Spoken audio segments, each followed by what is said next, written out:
Okay, I'm at my house, I'm painting it, and I'm gonna do a solo episode because I didn't record this week, and I wanted to record something because I recorded the body image one and then I deleted it because I did it in a bathroom and it kind of freaked me out and it looked like I was at like a psych ward. Not that this looks much different, but I did want to talk about what I was talking about. It's difficult because the person manning the camera in here is somebody that I'm seeing, and so it's hard for me to talk about this stuff, but maybe it'll be healthy, so I'm just gonna do it.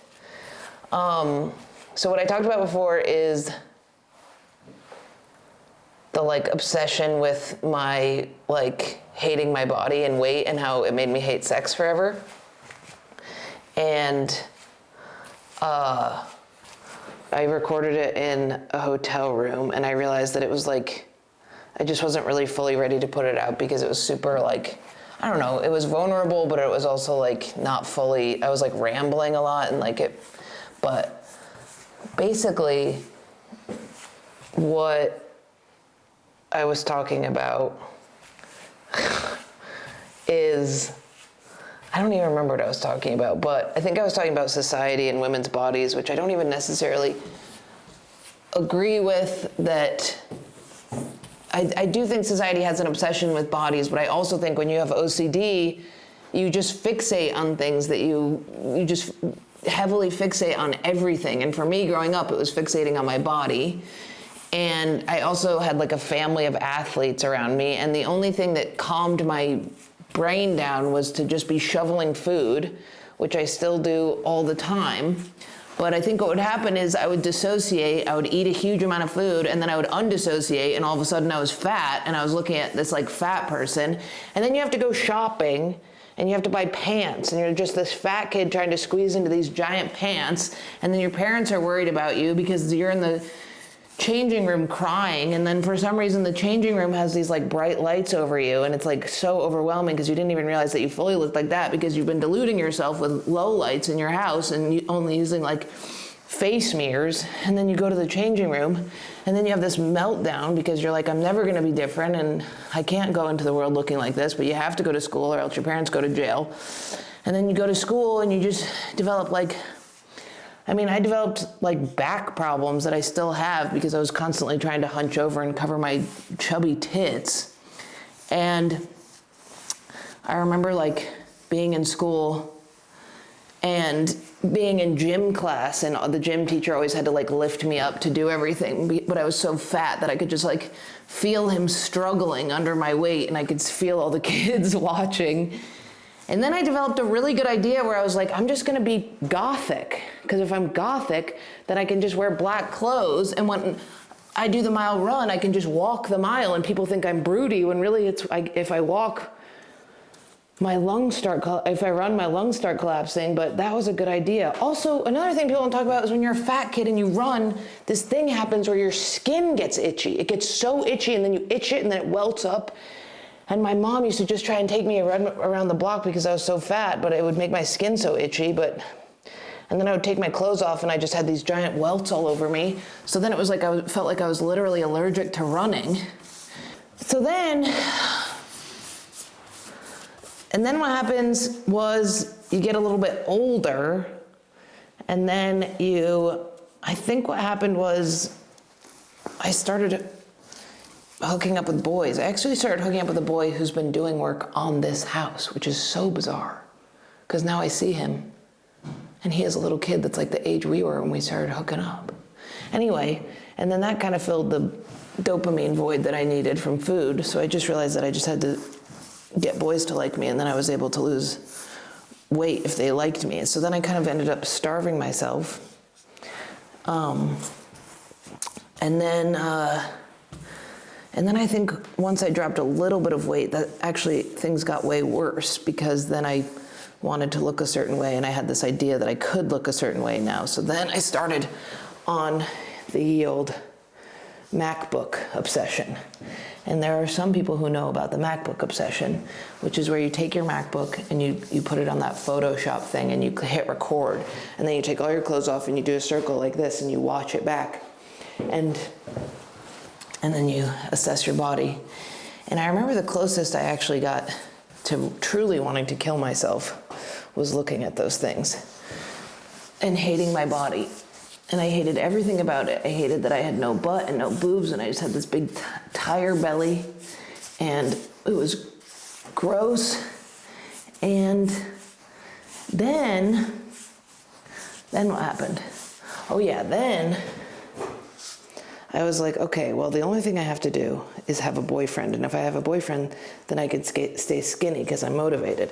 So then I was obsessed with finding a boyfriend, and I always had boyfriends. And let's see, that brings us into high school. High school, I was dating a boy named Chris, who's a very sweet boy. And I got obsessed with losing weight, so I went to the gym every day, and I would do these sprints, and I would do sprints on the treadmill, and then I would stop, and then I lost all this weight. And then we went on this trip to Ireland, and I remember I wasn't eating, and I remember his mom saying that I had bad parents because I wasn't eating, and she said that she made fun of me for not eating, and then I ate even less, and then I got really, really anorexic. And the thing about being anorexic when you're fat is you just end up looking normal, but I wasn't eating at all. And then there was a time where I was just exclusively eating grapefruits all day, every day.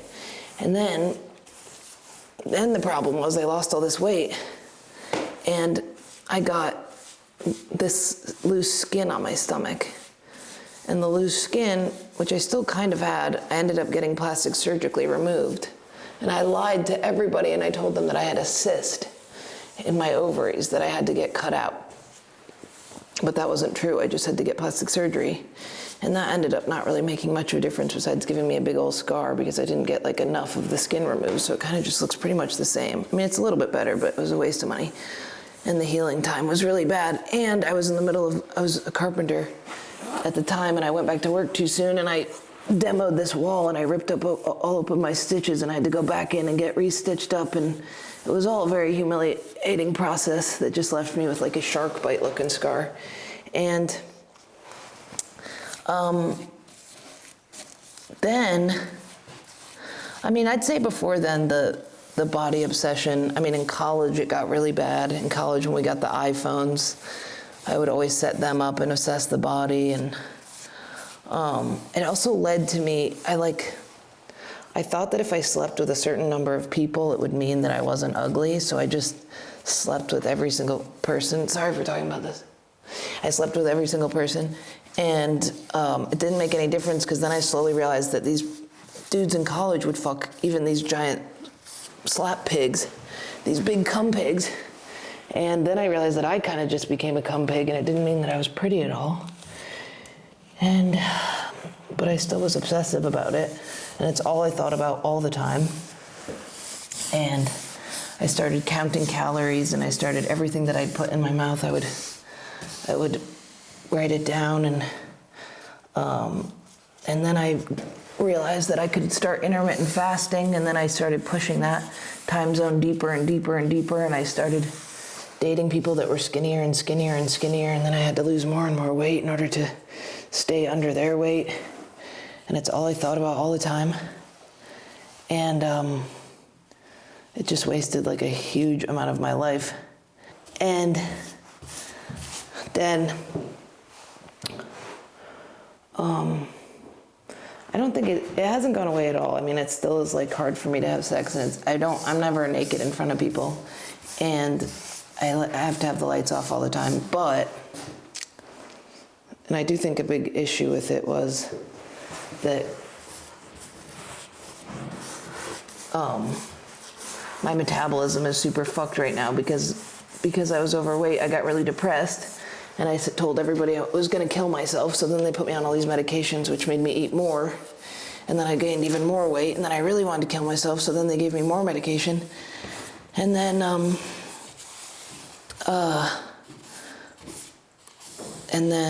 what happened?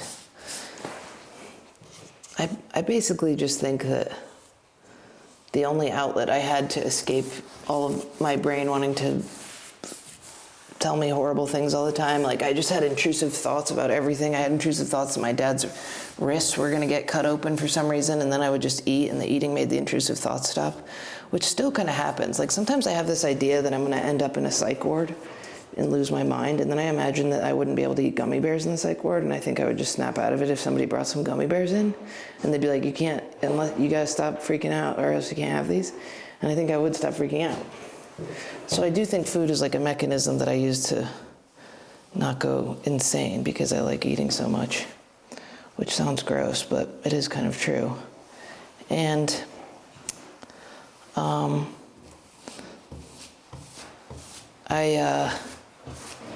I still deal with it now, obviously.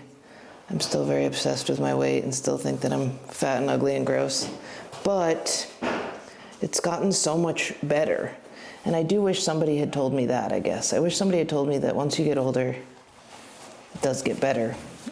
And your life gets full of things that you care about, so you're not just constantly trying to find a way to hide from thoughts of wanting to kill yourself.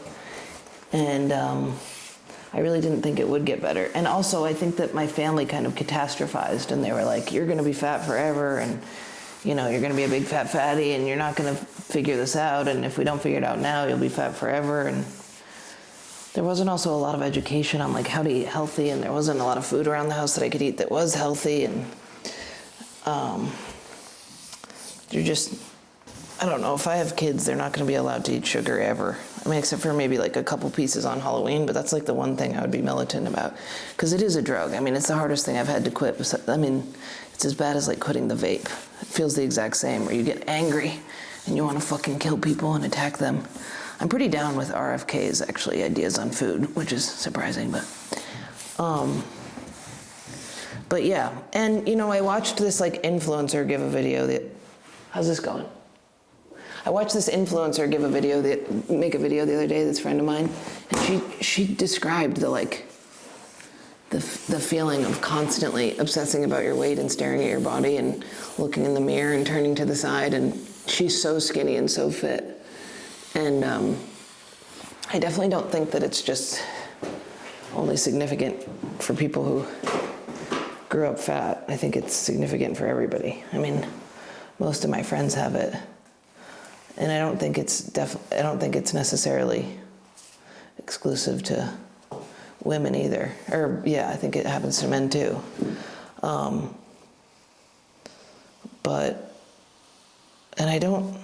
A big part of me just wants to say that it's all about like food education and poverty and all of that shit, but I think it just needs to be viewed a little bit as a drug. And it's funny that the two things I'm addicted to, which are like relationships, love, sex, and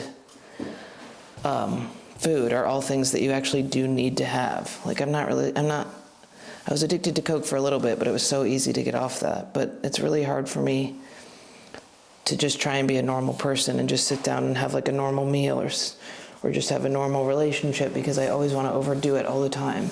And once I get going, I really want to keep it going, and I want to go pretty hard. And like, I think the happiest I ever am is when I don't eat for 12 hours and then I lock myself in a room by myself and I could just binge eat. I mean, it's really fucked up, but I think it is when I feel the most joy. And same with the relationship stuff. It's like, if I don't go do it for a while and then get back into it, it's when I'm the most like manic. But I also am fucked because the metabolism from the medication fucked me up so much that even when I eat healthy, I still gain weight. So I really can't eat very much food. And I went to a doctor and he says, you really can't eat very much food because you've had type 2 diabetes as a kid. It would be really cool if this didn't feel like it was still going on. Like, I wonder if there's some day where I'll just do like a comedy special and I'll take my shirt off, like Tig Notaro did or something. I've tried everything. I've tried walking around naked and doing all that stuff. It does help a little bit. I just wish I had known. I wish somebody had, as a little kid, been like, you're good. Don't worry about it. I think that might be the move. I think you just gotta, yeah, that's probably what I would have told myself as a kid. Don't worry about it. Just, I mean, it's hard. You watch a fat kid shoveling a bunch of food, it's very difficult. Also, I ran into people today that I grew up with, and I always wonder if they just like remember me being fat and they remember bullying me and stuff. That was the other thing. Because I was fat, I also was a bully. I would bully other kids. I should apologize to them. Also, the other thing people don't talk about when you're fat is every time you're like, because if you're fat, you're usually like fighting with kids. I mean, unless you're a sweetie pie. But if you're fat and poor combo, the fat and poor combo, you're usually getting in fights with people, I think. So then what happens is you're fighting with somebody and you're hoping the whole time that they don't call you fat. They always do. They're always like, you're fat. And then you have to go, yeah, and you're smart or whatever. You have to go like, oh yeah, obviously, and you just have to like acknowledge this thing even though it cuts you so deep. But the biggest rule of being a fat bully is you can't let people know that you mind being fat. You have to be like, hell yeah, I could eat you or whatever. But really, you don't like it at all. I mean, it works every time. Call anybody fat, it works every time. It's like the one thing that works 100% of the time. Ugly, I guess.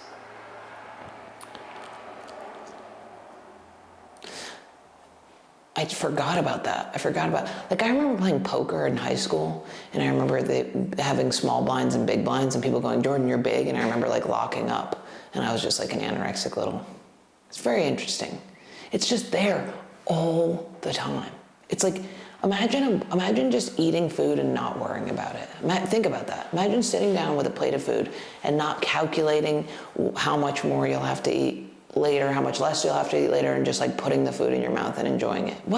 How amazing is that? I mean, I know there's ways to do that, but it is just like, it's like every time, if you're a food addict, every time you sit down to eat, you're just like, this is gonna go overboard, or I'm gonna pay for this, or I'm gonna feel bad about this later. There's no like, and it's one of the few biological things that, maybe the whole thing is it's not supposed to create joy. Maybe it is just supposed to create sustenance. But we live in a society where it's very celebrated. Food is very celebrated.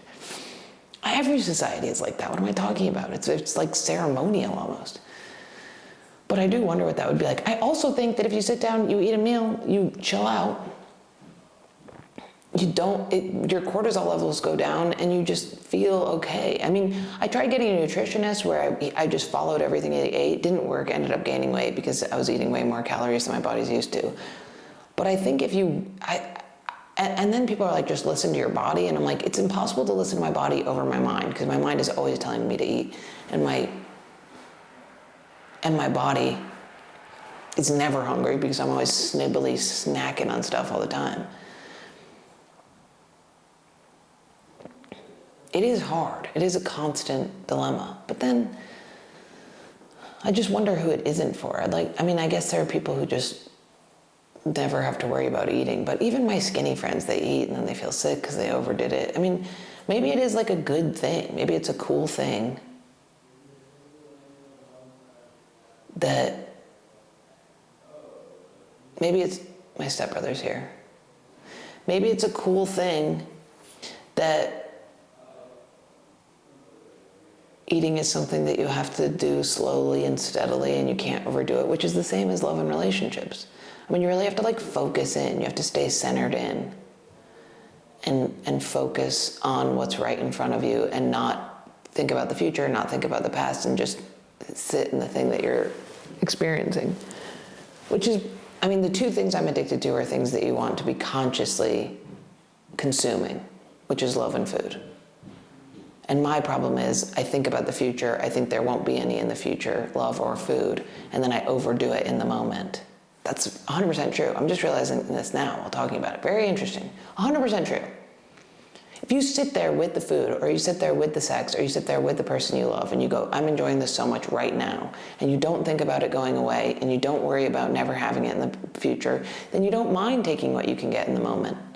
You don't mind eating half the sandwich and throwing the other half away because you know there'll be more. Or you don't mind not telling that person every fucking fear that you have about them leaving you or you leaving them or all the bad things that could happen because you're enjoying the moment. I think that that's a very good point.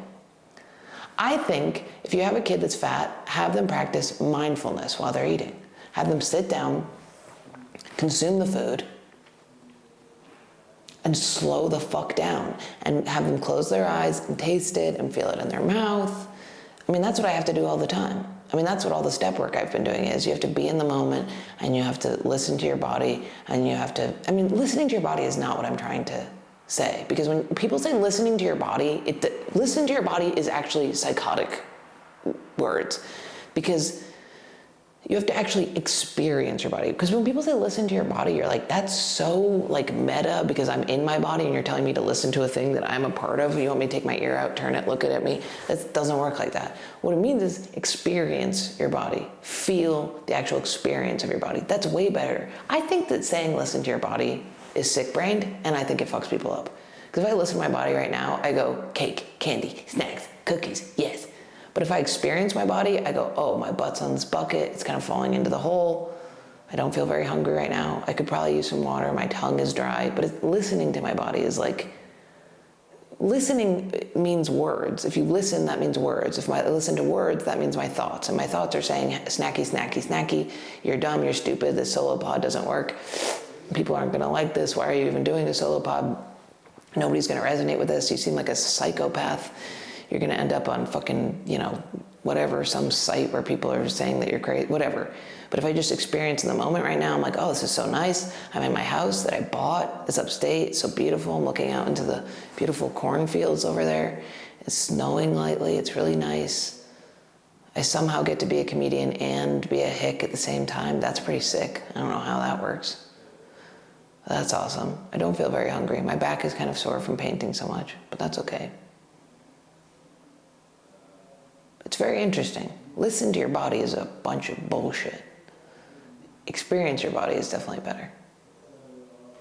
Sometimes I'll be going through a breakup or I'll be in a fight with somebody and I'll just hork an incredible amount of food. Just frickin' pound it and not even know how it happened. And it is just anxiety. It's just trying to get dopamine as fast as humanly possible. I mean, I have gum and a Zyn in my mouth right now. That's pretty impressive. It's restless. It's just restless all the time. And then you drink coffee to make the restlessness more, and then you have to tamp down the coffee with food.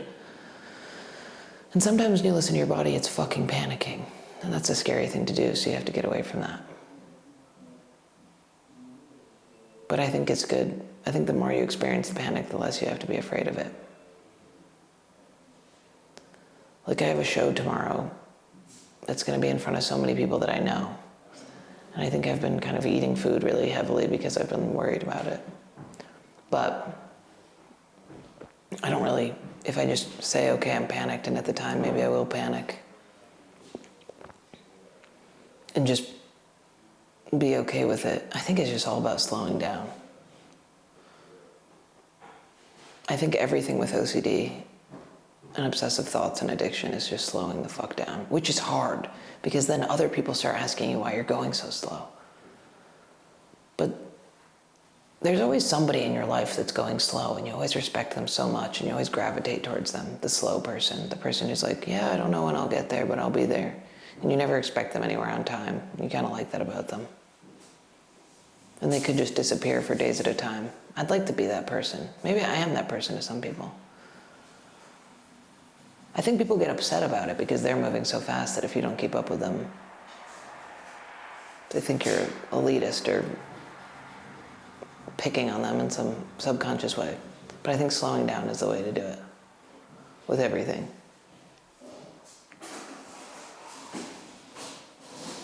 Especially if I'm working on this job and it's the first job site I've ever been on where somebody isn't riding my ass and I can move at my own pace. And that's really interesting. So you have to set up your life in a way where you are allowed to slow down. And that's a fucked up thing with society is we have these jobs where everybody's going faster, go faster, faster. You have to work harder.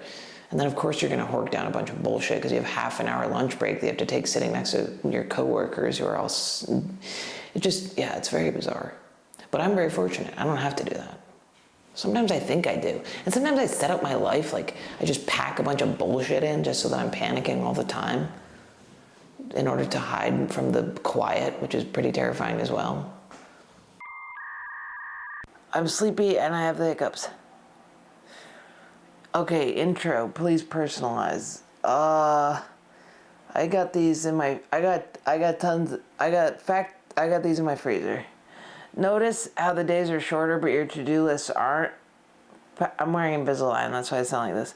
Power through your busy days with Factor's no prep, no mess meals from breakfast to dinner and anything in between. Factor has easy, nutritious options to keep you fueled and feeling your best. Not how I'm feeling right now, but I didn't have a Factor meal, so I'll say that. Factor that in.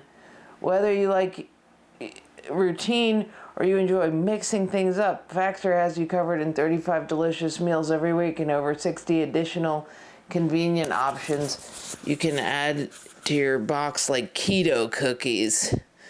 I didn't know they had cookies. Pressed juices and smoothies. Don't let shorter days slow you down. Stay energized with America's #1 ready-to-eat delivery meal service.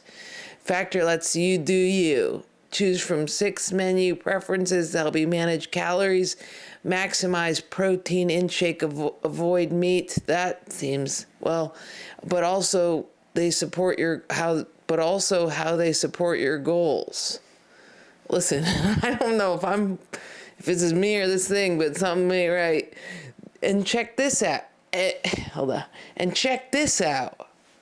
Factor is cheaper than takeout and dining out. Put the money you save towards holiday shopping or don't tell me what to do, or reaching your financial goals. Find guilt-free comfort foods like home-style chicken and gravy and loaded mashed pork chops. Loaded mashed potato pork chops. Feel-good vegan options like sweet potato and chickpea curry, and globally inspired flavors like Peruvian shrimp and red pepper collie grits. I don't think that's very global. Red pepper collie grits. Where's that from? The first one, Peruvian's on the nose. That one is okay. There's no sacrifice in quality for convenience with Factor. Weekly menus offer ways to treat yourself to restaurant meal with experience from Gourmet Plus dishes. Gourmet Plus is capitalized. I think that might be a thing, not a promise. Dishes that feature premium proteins and seasonal sides like broccolini, leeks, and asparagus. How does truffle butter filet mignon or garlic herb roasted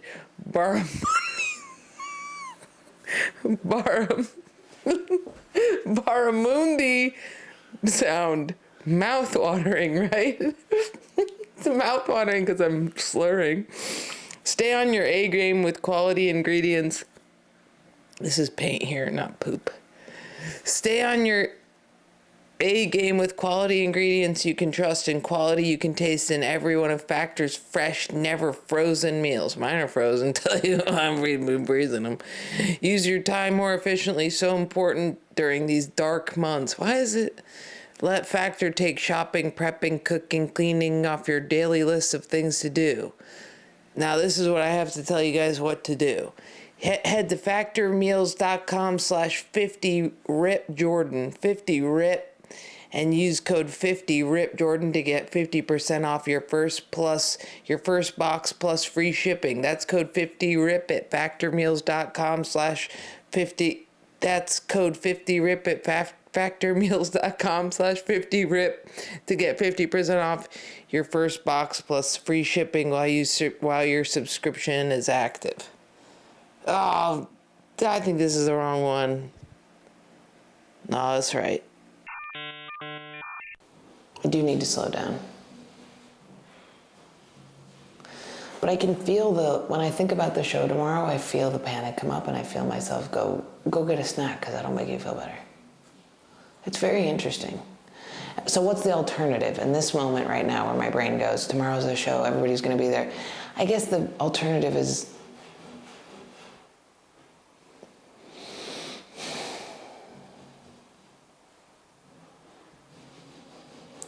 I think it really is sit in it for a minute. I think it's wait. I mean, I really think that if people with OCD waited for a moment for the thought to freak out and just gave it a second to have space to be there, I actually think it would make it better to like acknowledge it and be like, okay, that's fear. Okay, wow, scary. Uncomfortable. And just gave it a second. give it room maybe, and then keep going. It's such a slippery slope though, because if you give everything room, then you also give it a place to grow. So do you keep stuffing it down and just plowing ahead and ignore it? And just marching along while you keep your jaw flat on the ground while your teeth move forward through space, consuming every bit of high fructose corn syrup it possibly can until you get to the place where you're scared and then the fear really hits you because you fucked yourself up with sugar? Probably not. It's probably just about managing your thoughts. The fear comes up, you say, hello, I hear you, you're afraid. What should we do now? And then you choose something else. It is about slowing down. But I do feel like I'm caught between a couple fast-paced worlds. I think you can go into the fast-paced world slow. I think you can do that. I think that's what athletes do. I think athletes probably approach it that way, where they go into a race and they slow their heart rate down. They're not speeding it up. They're slowing it down so they can perform better. That's the way to do it. You gotta move like you're Neo in the Matrix. That's what you have to do with everything, with your thoughts. You don't ignore the bullet. You see it and you move it. That's the way. The Matrix is the way. It's the best movie that's ever been made. I agree with this very much. You slow, thought comes in. There is no spoon. Matrix is the best movie ever made. Maybe I liked that so much as a kid because I liked the idea of escaping my body. Because they all get pulled out of their bodies and put into the real world where they get, no, they have their real bodies, but then they get uploaded. I always imagined that growing up, that I'd get uploaded into a different body. I would draw it. I would draw the different body that I wanted. Isn't that crazy? I've actually gotten pretty close to it now. Pretty incredible. I should reward myself more for that. Maybe I'll get a snack. Just kidding. But that is pretty neat.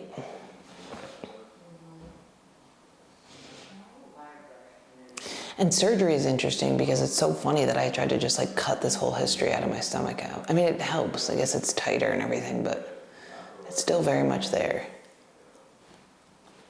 I can't talk knowing that they're out there listening. Are you guys listening to me? No. They're listening to me. They can hear everything I'm saying. Megan, come in here. Come in here. Come be on the podcast. No. Come on. Come here. Kneel down before me. Okay. Talk into this little thing. That's the microphone? Yeah.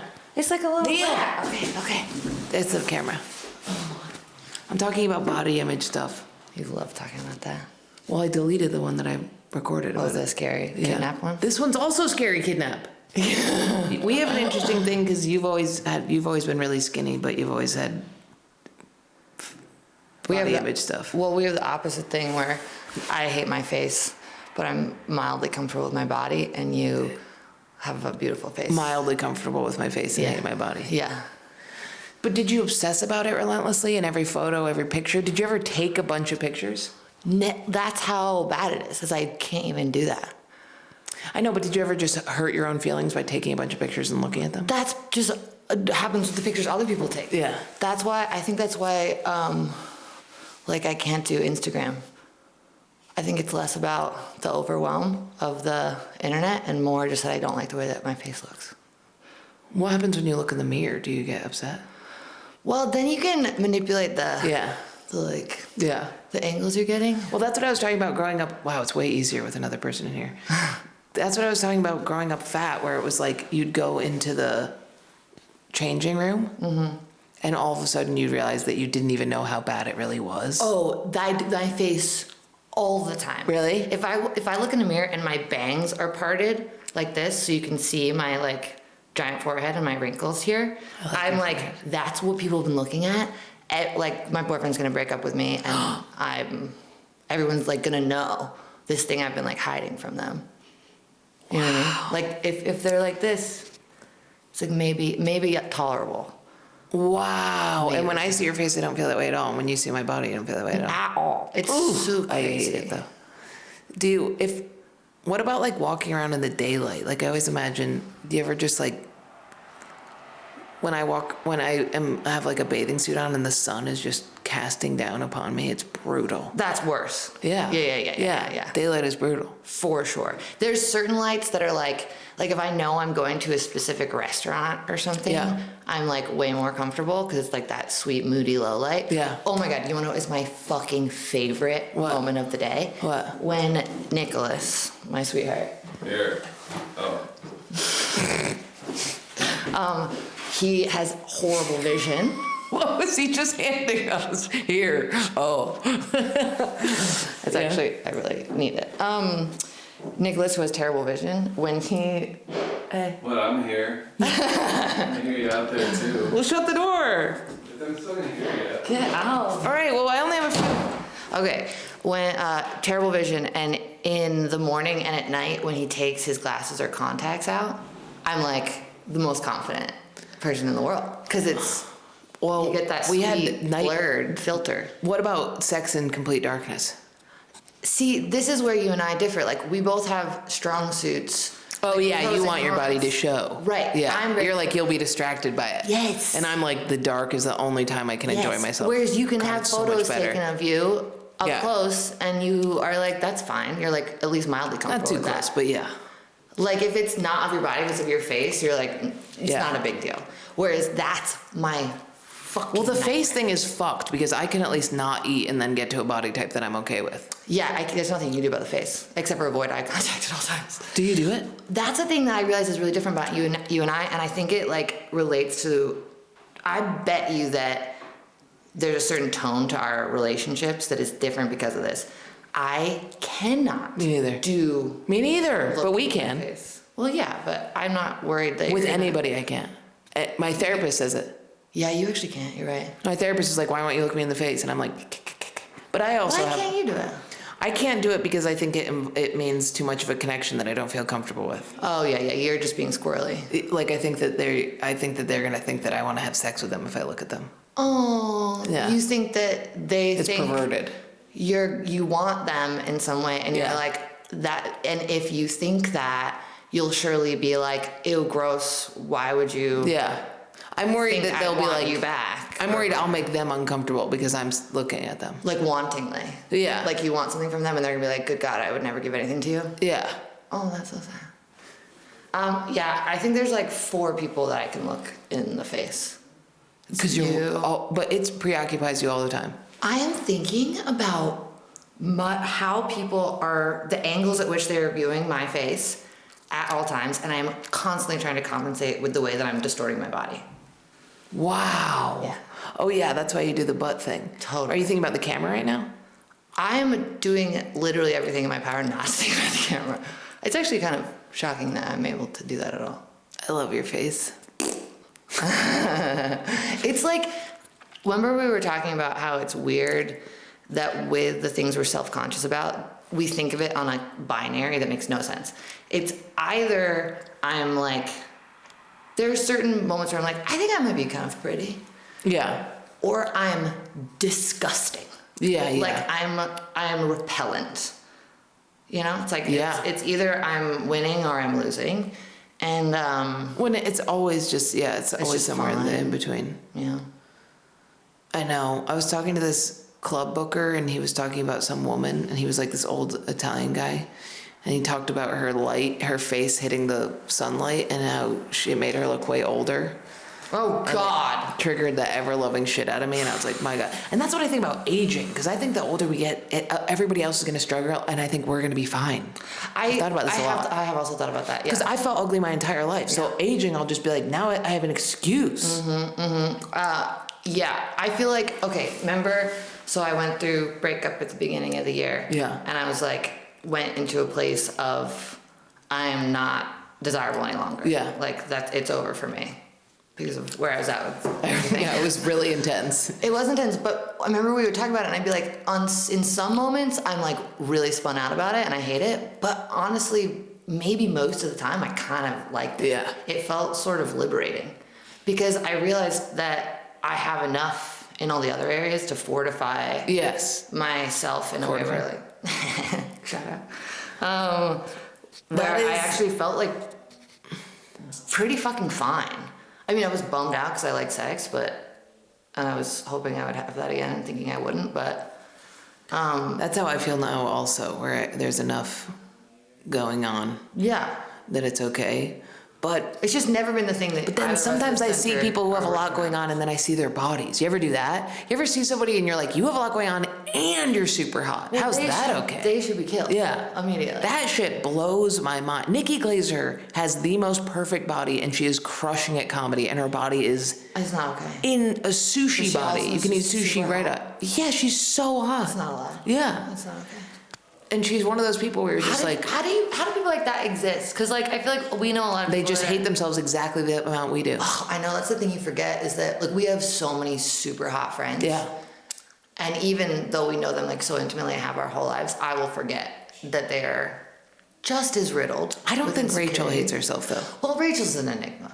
There are some women who just like, and I lived with Rachel. I watched her eat in the morning, and I watched her not give a fuck. Like I was telling the camera that is just a camera about how like when I eat the entire time it's like this. If you eat too much, you're not going to be able to eat later in the day. If you eat later in the day, you're going to have to not eat tomorrow. Tomorrow you're going to have to cut it down to this much calories. Blah, blah, blah, blah. And I would watch Rachel just be like, it's breakfast time. Oh yeah. It was crazy. Her relationship with food is amazing. The only thing about food for her that's disordered is that when she gets depressed, she can't eat. Yeah, like, okay, I don't have that. I don't have that. Yeah, Brianna is the same way. Yeah, Brianna is exactly the same. Where it's like I just have no appetite, which I don't. That feeling of having no appetite is pretty intense. Like when you actually do, when you're so I've anxious. had that. Yeah, I've had that. And like 5 breakups only. My dad died. I ate everything. That's I sucked every cock and I ate every hoagie. Yeah. But breakup, I will not eat for a couple days. I think that one is the best. Like specifically, you go to that realm. But that's also probably because you're trying to get. No, I think I've like paid attention to it, and it is like this like it's only happened like once. It only happened like with Paul. Yeah, like the like really deep. Yeah, where it dropped, and I was like so thin. Yeah. And it's just like a nausea where you're just like. Yeah, I guess that like with the breakup of this year for me, it was like, when it was really bad, when I was feeling like super depressed about it. Nauseating, no appetite. But then the minute I'd be like, this is kind of fine. I would just eat everything and say, oh my God. And then I would make up for it and I'd be like, well, I lost 5 pounds, so now I can eat 15. But I do think it's getting better. It's getting better. I think the more work that I do and the more I keep myself busy and the more that you know what I also had to learn? To stop listening to other people about what that's the biggest thing that's happened to me recently is that other people don't know what my body needs. Yeah. Because boy, howdy, you've seen me go through keto, the 4-hour body. The 4-hour body, which is, by the way, you eat egg whites and vegetables all week and then you binge one day. And that day, what I would binge, I would eat an entire jar of peanut butter one day. And a sandwich and pizza and pasta. I would go crazy. And I didn't lose any weight because they don't know that I'm a food addict. These dietitians don't know that. They don't know.